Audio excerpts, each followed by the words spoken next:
would my life change if I was out? Like, how would things be different? Would I feel better? Would I feel worse? Would I be in danger?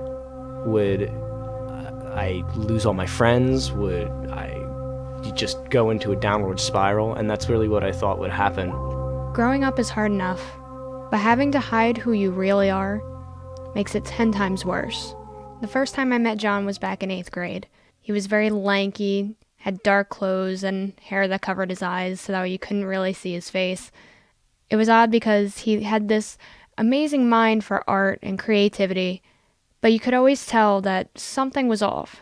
Well, when I was a kid, I just kind of liked whatever I liked and never really gave a thought about what a boy should like or shouldn't like, or what a girl likes or shouldn't like. If I liked something, I just liked it. I remember very distinctly when I was a little kid, I loved anything to do beauty, like hair. I loved Barbie. I thought makeup was cool. I thought fashion was cool. I liked shoes, like high heels and stuff. But I also liked to catch bugs. I liked to play in the mud, and I liked Dragon Ball Z and like wrestling and stuff. A mother is a supportive and influential person in a child's life, and John's mom, Jen, was able to shed some light on John's childhood. He was artistic back, from when he was really little. Always had a lot of questions about colors, and we did a lot of crafts growing up. We made Play-Doh, and we did a lot of finger painting and outside messy stuff, and he always enjoyed doing that. I remember him pulling like my most expensive lipstick off of my vanity, doing art on the wall, and I'm like, oh, good God, really? He would always get into my jewelry, put tons of my jewelry on that went with the lipstick and stuff, and I'm like, all right, whatever. Like, he's just expressing himself in a different way. I didn't say, oh no, he's gonna, I probably joked. He's like, he's gonna be transvestite when he grows up. I know it. If I'm completely honest with myself, I've probably known I was gay since like right when I got into middle school. It was probably around the time that I started to like acknowledge like you're different in ways that most people are not. But I didn't come to terms with it until high school. I wasn't okay with it for 7 years. I denied myself. As crazy as it seems, John and I went to the 8th grade dance, had a nice time. It was an awkward kind of thing because you could tell that something was off. There was like a couple instances of acting out that I was very taken aback. I don't know. It was weird. Like first or second day of school, principal calls me from Radix. Yeah, well, your son punched somebody in the face on the bus, and I was like, what? It was so out of character. I was the kid that would be the first one to call someone a fag or the first one to call something gay. I was that kid. I was like, that's gay. That's because I figured if I could put as much distance between myself and my identity as that, then I wouldn't be that. I could change myself. John ended up dating one of my friends for about 3 years. To the rest of us, it all seemed normal. They seemed pretty happy and to be a good match. Turns out we were pretty wrong. So in high school, when I had my first beard is, it's gay slang for when you are gay, posing as a straight person and dating a female who you are obviously not sexually attracted to. After high school, John started working with me at AC Moore.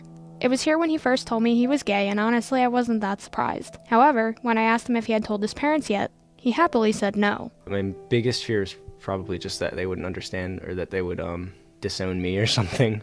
He had been volatile, very angry, and my husband and I, we were like, what is up with this kid? And he had gone somewhere, or there was some kind of like, a slamming door, something going on, and he took off in his car like 90 miles an hour down the street, and I'm like, what is up with this kid? And then he came back, he's like, I have something to tell you, and I was like, yeah, you do, or you're gonna be murdered, something. And he goes, I'm gay, and he was like upset and confused and scared, and just, I guess he was wishing I had felt it more and had talked to him more about it, but I was just put off by how ignorant he was. My mom cried, and she said that it was okay, that she would love me no matter what I did or who I was. My dad, on the other hand, was, again, very hard to read. He said he didn't care, but his body language was very hard to decipher. He didn't really seem to care, but there was no like obvious signs of revulsion or disgust or something like that. Almost 2 years later, when I asked John's parents to do this interview, his mom Jen was more than happy to do so. However, his dad still seemed a little uncomfortable with the situation. Wanting to know more about how John felt about being part of the gay community, he agreed to take me to Outfest last year. It was an odd experience because I, being a straight person, thought I would be a little out of place. So when we went to Outfest, it felt really good to be able to expose somebody who's not typically exposed to that kind of culture, It felt like it was cool to like show you that side of things and like that side of the community, like things that I'm involved with. And it was also interesting to see your reaction to the protesters, people there saying like fags will go to hell or this or that or whatever, mumbo jumbo. Your reaction was a particularly strong one because I remember when I first went, I was just like, oh, whatever, like I don't care. You, on the other hand, you're like, okay, square up, motherfuckers, let's go, I'm gonna fight you all.